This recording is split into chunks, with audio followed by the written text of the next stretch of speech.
asalaamaaleykum ñu ngi leen di nuyu di leen ziar di leen jaajëfal bu baax di leen ne saa yu jàkkaarloo yéen mbégte ak contentement la ñuy ànd yéen chaque jour tey nag ñu ngi fii seet si suñu mag suñu frère seen émission bi muy Face à Ria donc tey dañoo seet si suñu mag koo xam ne kenn dootu ko présenté si milieu bi ñëpp xam nañ ko vraiment ñu ngi lay nuyu di la jaajëfal Tukulóor no mbaɗɗa jam tan aɗa selli est ce que duma yam foofu da ngaa bëgg a yam foofu kon nañ est ce que nani pulaar sa an nani kay non soo bëggee kay ñu dugg si pël bi mais garaawul bàyyi ma muñ foofu donc ñu ngi lay nuyu waa Sénégal 7 ñu ngi lay nuyu di la jaajëfal merci beaucoup maa ngi lay fay donc di nuyu ñi nga àndal yëpp rawatina Jili sama xarit di ko béggee waa Sénégal 7 yëpp di leen wax dal leen jàmm merci donc tey boo ñu doo wax Zeka mooy kan loo ñuy wax Zeka mooy kan Zeka benn doomu Sénégal la donc benn alpulaar la donc di doomu Fuuta aussi dëkk Bargny nekk animateur télé rajo donc acteur waaw benn taalibu Cheikh rek waaw. noo duggee ci milieu bi est-ce que metti woon na wala est-ce que yomboon na parce que en tant que làkkat am na yenn yoo xam ne ñu bari say parents duñ ko accepté même bu dee sa yaay sax dina ko nangu mais dina am yenn mbokk yi ci biir yoo xam ne duñ ko bëgg day am benn regard bu ñu lay xoolee. Effectivement ça n'a pas été facile mais man heureusement nag j'ai pas eu un problème avec mes parents mais quand même c'était des débuts qui n'étaient pas trop faciles parce que rien que là rek je pense que je vais faire bientôt 14 ans waaw ci milieu bi parce que 2006 fin 2006 septembre précisément laa ci dugg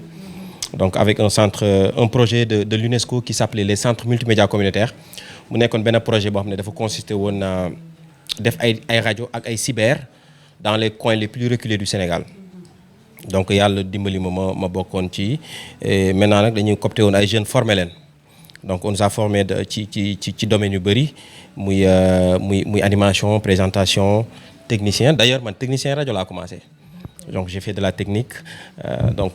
ci loolu laa bénéficié wu donc ba bénéficié wu de beaucoup de formation donc muy ay rajo communautaire donc ci laa commencé te je pense que ne mooy bu baax bi parce que rajo communautaire da lay former lu bëree bëri donc voilà depuis 2006 septembre 2006 ñoo ngi ci. est-ce que tamit formation bi yomboon na wala metti woon na tamit. waaw yomb na yombul woon mais li ci gënoon am solo mooy la passion c'est-à-dire lii dafa nekk métier boo xam ne si tu es passionné les choses passent très très vite yaa ngi dégg. waaw yaa ngi dégg en fait lii dafa nekk métier boo xamante ne si tu es passionné les choses passent très très vite parce que day metti début bi parce que on sait tous que ne rajo communautaire du am salaire. mais ay prime de transport ngay am je me souviens ñun suñu prime de transport foog naa 10 000 la woon par weer donc mais nag li gënoon am solo mooy jàng bi nga fay jàng moom laay wax souvent ñu bëri dañuy bëgg dugg tey ci média rek tekki tey am xaalis tey ma leen attendez y a des choses yoo xamante ne c'est important mooy jàng bi et je pense que moment bi ngay jàng nag da ngay teg xaalis ne le nga góorgóorlu ci ba metti woon na mais quand même on a su gérer on a su être très très patient et je pense que moo tax tey yàlla may ñu ci lu ñu ci may waaw. macha allah ngay def lu nice noo ñëwee Sen TV. Sen TV dama toog benn jour parce que bi ma ñibbisee parce que man j'étais en Gambie def naa Gambie 7 ans nekkoon fa yoroon fa benn rajo privé et tout ça bi ma ñibbisee aussi j'ai fait Top FM ak RDV ma toog benn jour Papis Niang Army Management sama xarit woo ma ne ma Bougane day def casting da nga fa dem 19h donc ma dem fa. Bougane defal ma casting man ak Bougane ak yàlla rek ak caméraman mu jox ma caméra jox ma micro ne ma présenté ma émission ma présenté émission mu ne ma merci dinañ la woo foog naa 2 jours après on m'appelle pour me dire que ne j'ai été retenu donc biñ ñëwee aussi mu def lu rafet maanaam li mu def mooy ñi mu sélectionné woon yi bi mu leen jëlee da leen defalaat beneen formation dafa jël ay kàngam ñoo xamante ne ils sont dañ leen a ràññee ci côté télé ak rajo mais ci ay modules c'est-à-dire dafa jël juróomi module muy diction écriture développement personnel comportement devant l'écran waaw su ma juumalee waaw foog naa daal yooyu la kii ak ay professeurs yoo xamante ne ñëpp xam nañ leen ils sont très qualifiés ci métier bi bon ñu defalaat ñu beneen formation donc on nous a formé 1 mois à Cité Kër Gorgui après si loolu nag la ñu démarré donc man noonu laa ñëwee Sen TV donc mun naa ne Papis Niang moo ma woo ne ma Bougane day def casting ma dem ci casting bi ak Bougane jël ma.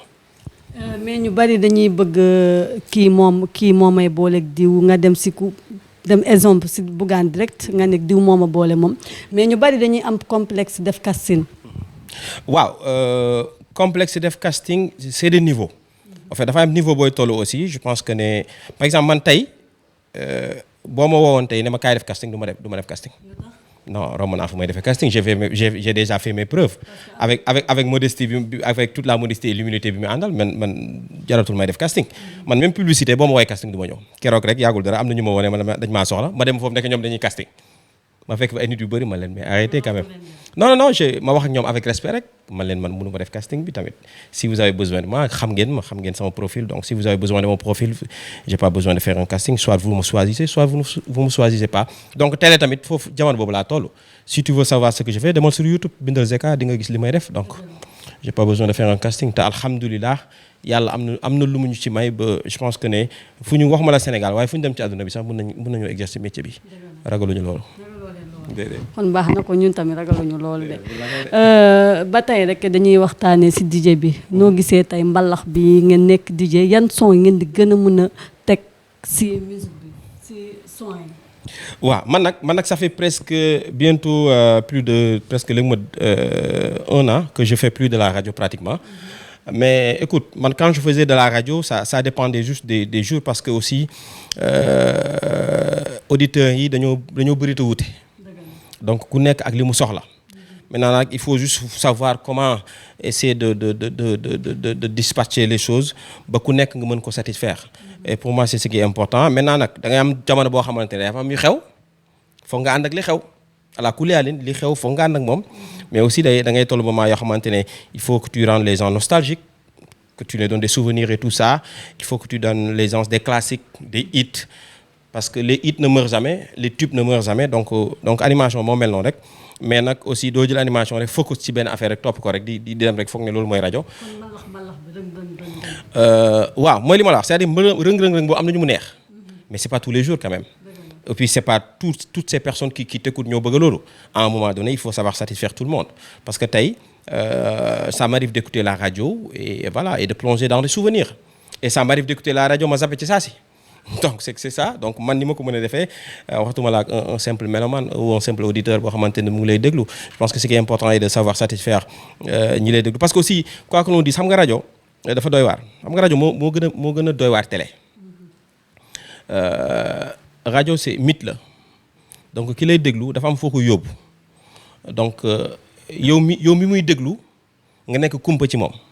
il peut s'imaginer déjà bu la mësul gis day imaginer dafa njool dafa gudd dafa gàtt déjà yow mythe boobu ngay représenter ci moom rek dafa kumpa boobu ngay représenter moom dafa am lu rëy lu muy def ci ki lay déglu quand tu connais pas la personne donc te ñetti nit ñoo lay déglu ki xamul dara ki nga maasal xam-xam ak ki la gën a xam donc pour satisfaire ñett ñooñu il faut savoir faire avec. donc noo gisee musique bi ak mbalax bi ak nouvelle génération bi. waaw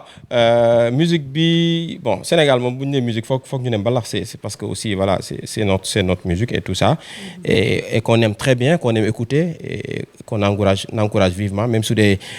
léegi ñi dañuy wax suñu woykat yi ñu virer que pour être à l'international il faut que non le mbalax il est exportable ça dépend ci ni ñu koy exporter rek Youssou Ndour a exporté notre mbalax partout ak ñeneen maintenant jëmmi jamono gu ñu toll nii donc les choses sont en train d'évoluer mais dafa am réalité boo xam ne tout le temps day am ci réew par rapport ak nu réew mi toll. par exemple tey Sénégal bu ñuy comparer ak Nigéria ils font plus de 50 millions d'habitants ñun on est juste 16 millions donc nous sommes à 16 millions maintenant léegi donc xam nga ñaari population yi duñ benn donc tey ñun stars yi ñi am fii ak stars yi di am fële du nekk benn par rapport ak population bi. donc mënuñu comparer maintenant nag musique bi day nekk ci benn cercle léegi cercle bi day tourner à un moment donné ñii dañuy génne ñii di dugg comprendre nga cercle de musique noonu la mel dafa mel ni boo demee ci lamb boo demee ci football day def cercle rek moment donné ñii dañuy dugg ñii génne maintenant nag je pense que la musique est en train d'évoluer il y a de très très jeunes qui sont très talentueux qui n'arrêtent pas de nous faire de nous donner de très belles choses maintenant ce qui est important mooy que qu'ils essaient de nous faire des tubes des hits qui ne meurt jamais c'est-à-dire mooy woy yoo xam ne fii ak 100 ans boo ko dégloo da nga naan ndeysaan mais malheureusement il y a beaucoup de sons qui sont sortis ñun ñëpp fecc nañ ko woy nañ ko mais c'est juste pour 1-2 mois puis c'est mort. est-ce que tamit du yàkkamti génn wala yàkkamti teg tonk wala yàkkamti ñu naan diw mi son bi di est-ce que tamit du ñàkk toog patienter liggéey seen liggéey xam ne bu génnee day des si. Effectivement, il y a ce sentiment d'exister qui est là. Ils veulent toutes ou tous exister. ñoom ñu dañoo bëgg exister. Donc à force de vouloir exister, donc ça da lay dugal ci loo xamante ne peut-être comme on a dit da ngay yàkkamti tout le temps. Mais nag il y a des gens qui nous sortent presque chaque 2 mois des singles et que c'est très bien fait. On peut citer des exemples, mais peut-être bu ñu citer ay exemples. Mën naa citer Lahat Jaman bu Express. Bon, il nous a fait neef na fi ay woy yu bëri mën nañ ko woowee noonu mais neef bu am njëriñ la. On a bien aimé ce qu'il a sorti donc mën nañ citer ñeneen ak ñeneen. Donc c'est un peu ça la musique. Ce qui est important, c'est de bien travailler. Tout à l'heure, on était en train de discuter dans le studio et il y a Poli et on était en train de parler avec Kiné Lam et qui m'a dit écoutez, c'est-à-dire suñu mère yooyu wala ñu mag ñi effort yi ñu daan def pour génne woy bu neex ñun déjà defatuñ ko. Les choses sont devenues plus faciles. Mais nag les choses sont devenues plus faciles. Nous sommes au 21e siècle, nous sommes à l'ère numérique. Ñun tamit dañoo war a profiter ci moment yi ñu nekk. C'est des moments yi ñu profiter c'est des moments de digital, c'est des moments de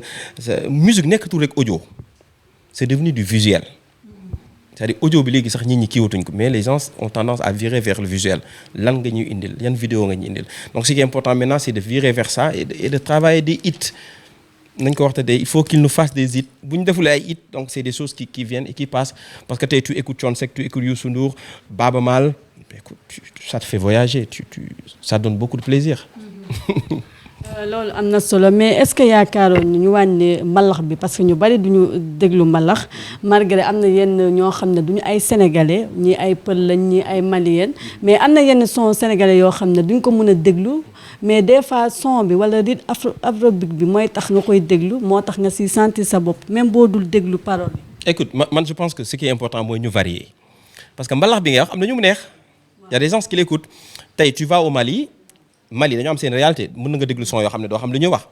nga dem Guinée la même chose nga dem Guinée Bissau la même chose dëkk boo dem am na ay réalité am c'est-à-dire tey di nga dem dëkk boo xamante ne li ñuy way même boo ko déggul comprendre ko c'est-à-dire nga xam ne lii seen réalité la ñun mbalax bi suñu réalité maintenant ce qui est important c'est de varier c'est-à-dire comme tu le dis peut-être ne pas sortir un album 100% mbalax boo génnee album nga varier ko et tout ça Feu Habib Faye yàlla na ko yàlla yërëm daanañ dégg ñu naan da daan dëpp way da daan dëpp mbalax day des mbalax mais day dëpp way bi de telle sorte que ne ku ci nekk mën na ci gis boppam et je pense que c'est ce qui a fait beaucoup de succès de Youssou Ndour léegi nag tey on a vu récemment Wally Seck ñaari EP yu mu génne donc il a sorti des EP yoo xamante ne mu ngi ko tuddee afro mbalax ou afro mix le nom m'échappe mais en tout cas on a vu donc yaa ngi dégg ci biir mbalax yaa ngi dégg ci biir yeneen sonorité yaa ngi fay dégg ay mélodies malien ak yeneen mais c'est ça ce qui est important c'est que ñu varier mais mbalax moom sunu mbalax national la dañuy tëgg dañuy taasu dañuy marimba ba mu neex. D'accord léegi ñu dem ci actualité noo gisee léegi comportement nouvelle génération ak xale yi. ci ban côté. ci côté yëpp comme xale yi nekkoon mixa. waaw xale yi loolu dañ koy ñaawlu rek d'abord et je pense que ne il faut qu'on fait un retour aux valeurs. Il faut que ñu xoolaat yarin bi donc yooyu et puis tamit daf ñuy tiital parce que ñu ñëpp ay pères de famille lañ on a des enfants bon j'ai une fille donc ça fait peur et voilà donc mais lépp rek yar la rek je pense que c'est ce qui est important nit lu la yar mayul ak taalibe mayul leneen du la ko may on peut être qui on veut yàlla tey may nañu côtoyer nañu nit bu nekk dem nañ fu nekk ci àdduna mais pour man ce qui est important mooy ñu des ñu qu'on reste nous-mêmes ñu jombal suñu bopp yenn yi et que yar boobu tamit il faut que ñu exige teg ko ci suñuy doom ba mu kii parce que aussi quoi que l'on dise tey da ngay seetaan sa doom ci lu bëri te doom dañ koy yar amul beneen secret li anglais naan lack of education loolu rek la c'est-à-dire problème d'éducation la dafa am foo xamante ne dañ ko fa raté il faut que ñu delluwaat fa ñu yar suñu njaboot teg leen ci yoon siraatal mustaqim nga nekk Sen TV ñu gis ni seen benn ex animatrice ku mel ni Rangou instant yi caabi daf ko féewtee ginnaaw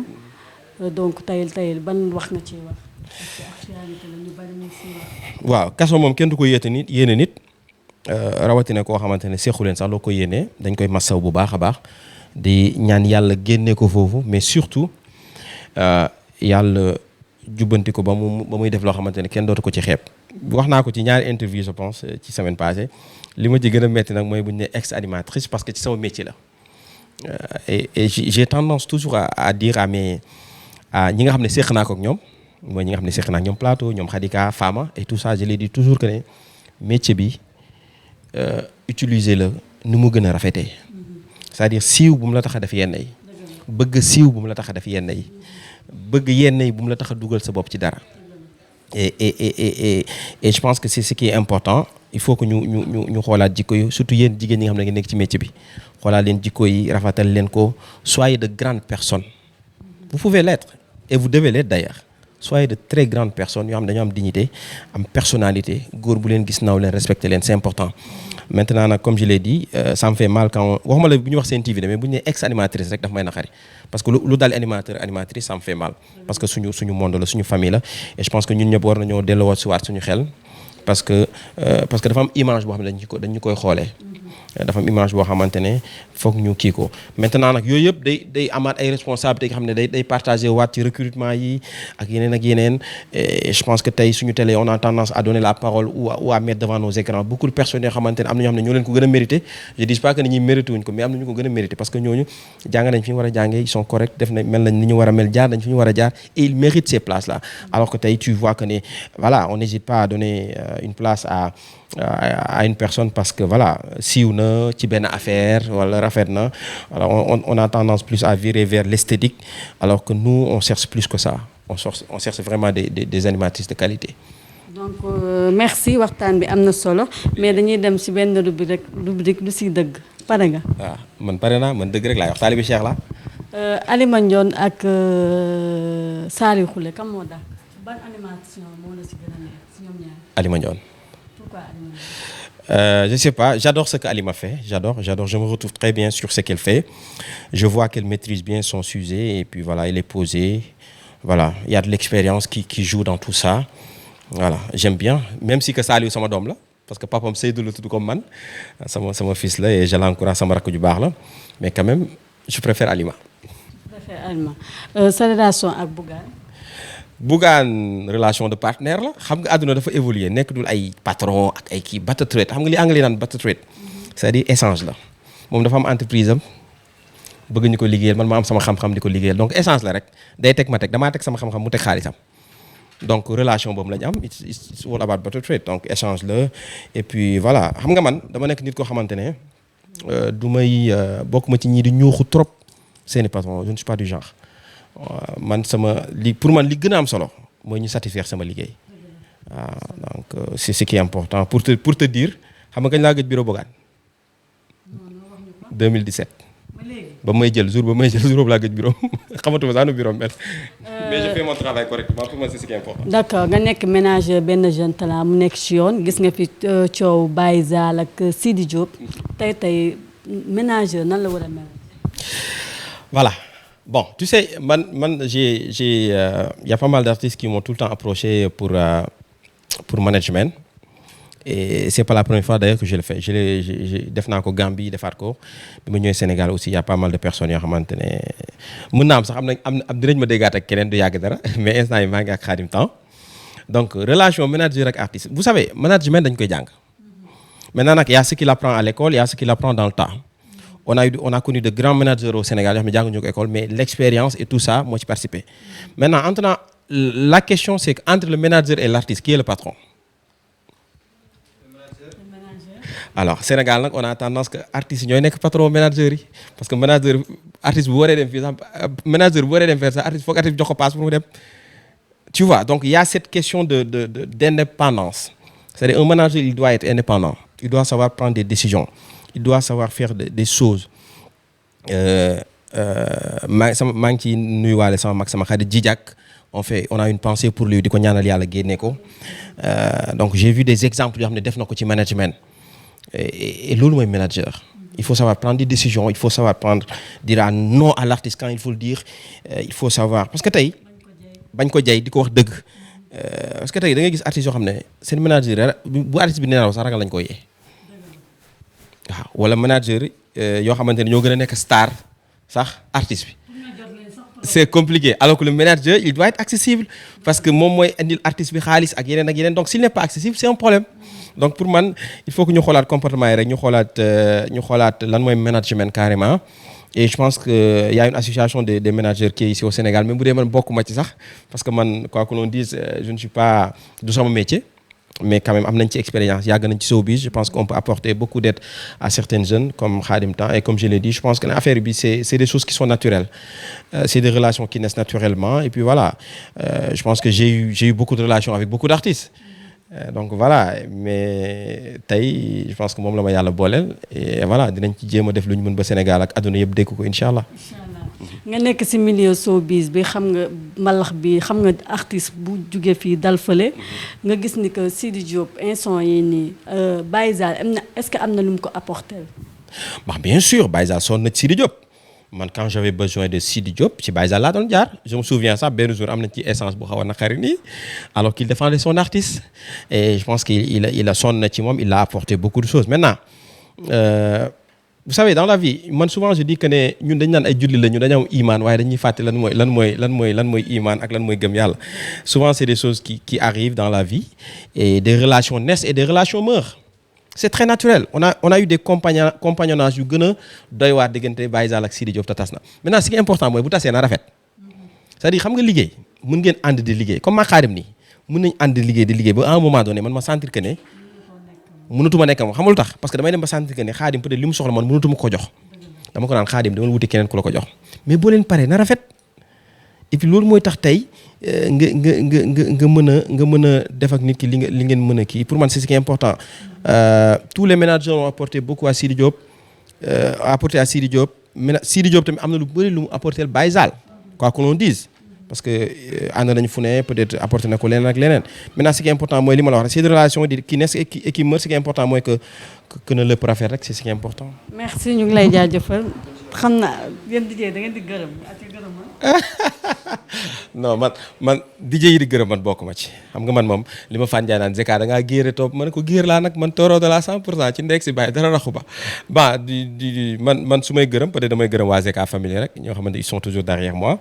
je les kii et puis di gërëm di sant sama famille ak yéen tamit di leen gërëm di leen sant di leen encourager surtout le chemin risque d'être très très long et souvent un peu difficile mais croyez-y rek jàpp rek te bàyyi il faut toujours savoir donner du qualité ce qui est important gis nga ne cherchez pas à avoir du buzz que ñu leen di waxtaane fu ne ñu leen di gis fu ne non c'est pas important xam nga la moo am solo